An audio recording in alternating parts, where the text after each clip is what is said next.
ডিম থেকে একটা ছোট্ট সুন্দর বাচ্চা বের হয়। মা, মা, আমার ভালো মা, আমি তোমার মেয়ে।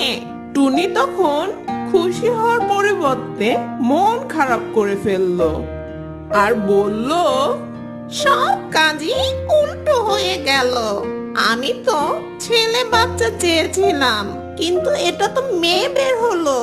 এদিকে সন্ধ্যা হওয়ার সাথে সাথে টুনা বাসায় ফিরে এলো। বাসায় ছোট্ট টুনার বাচ্চা দেখে খুশি হয়ে গেল।